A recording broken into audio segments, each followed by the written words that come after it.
as in flames. And this is where I really want to press today. Read with me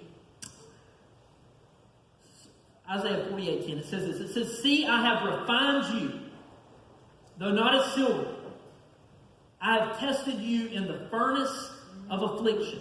And so what God's talking about here is how Israel has been stubborn. In fact, the title of this chapter in my Bible says Stubborn Israel. And so Israel, throughout the story of the Old Testament, they would draw near to God and then they would draw away. And so they would draw near to God and they would draw away. And God always had to carry out discipline to lovingly lead them back to the path of where they were supposed to go. And so I want to talk about the furnace of affliction today. And I want to start out by sharing the flames I've endured. Okay? The flames I've endured. And so I want to go back to about a year and a half ago in my life. Everything was pretty awesome. I'm just going to be honest with you. Church was going great. My personal relationship with God, I felt like I was never any closer to God than I was about a year and a half ago. Things were going good. The ministry was taking off and God was continuing to save people. I had just welcomed a baby boy into the world, Bear, right? I mean, every dad wants a baby boy, and every dad secretly wants to name their kid something like Bear, right? But it was an awesome time. I mean, my wife let me get away with that, and I'm grateful. Thank you, babe. But yet things were awesome in my life. And to be honest with you, I didn't really know what suffering is. And let me just say this before I dive into my story. I don't want to belittle the idea of suffering and what some of you have went through. Like, I understand there are probably things in this room, whether it be physical pain, emotional pain, mental pain. I'm sure many of you have went through suffering that I'm not going to begin to understand. Right?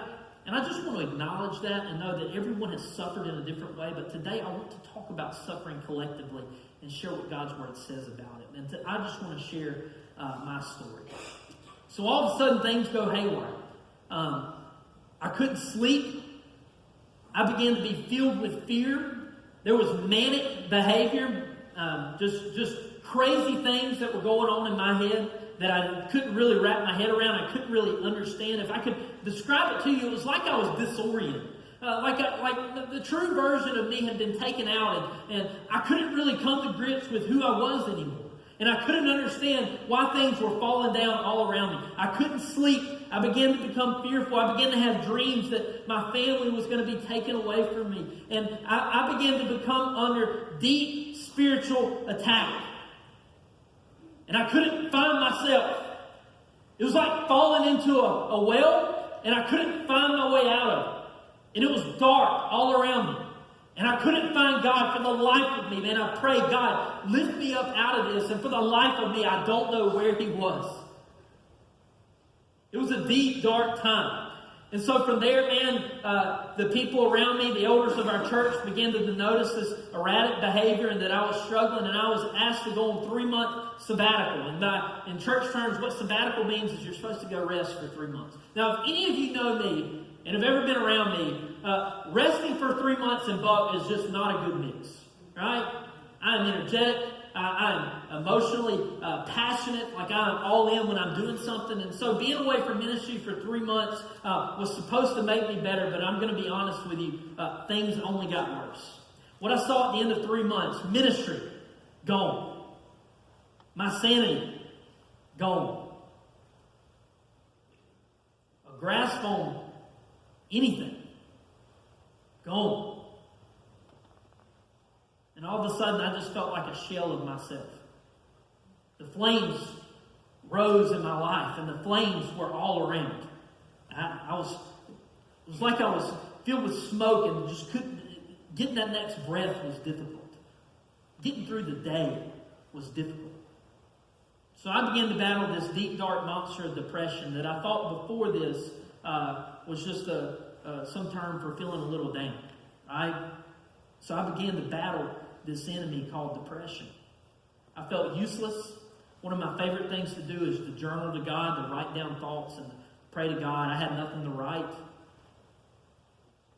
I had no desire to meet with anyone. In fact, many of you probably texted me during that time, and you might not have got anything back because I I had no desire to meet with anyone, no desire to share. I went from a man full of faith to a man filled with fear. I was empty. I was alone, consumed by the flames. And it got so bad, and y'all, I only know how to lead this way, and I want to lead transparently. It got so bad that I asked the Lord to take my life. My prayer for months was, God, either heal me or kill me. Suicidal thoughts were constant, and we're talking to a guy that's never had a depressed day in his life. They were constant. And it's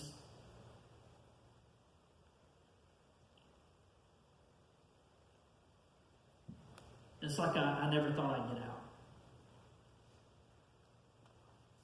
So my wife, with the encouragement of my wife, I decided to check in and get help that I needed. I went to a facility for 30 days, and I met a therapist that finally I felt like could meet me where I was at. And he encouraged me that, Buck, you're not going crazy. You know, this is where it's at. And he said, Buck, you know, you believe God, don't you? I said, man, I love him. I don't understand him. I don't understand this, but I still love him. And he says, why is it so hard for you to believe that the God that you know and love is still there for you?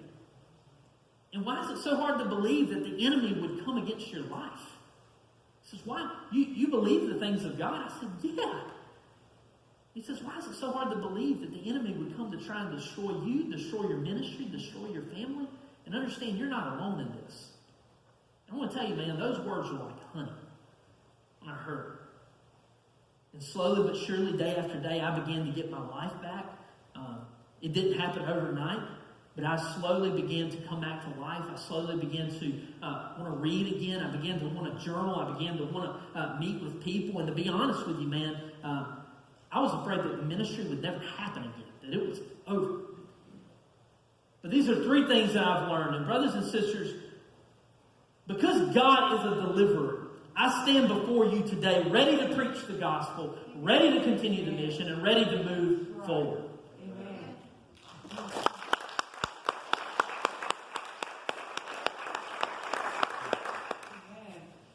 So our God's a deliverer. His arm's not too short to save. He's a rescuer.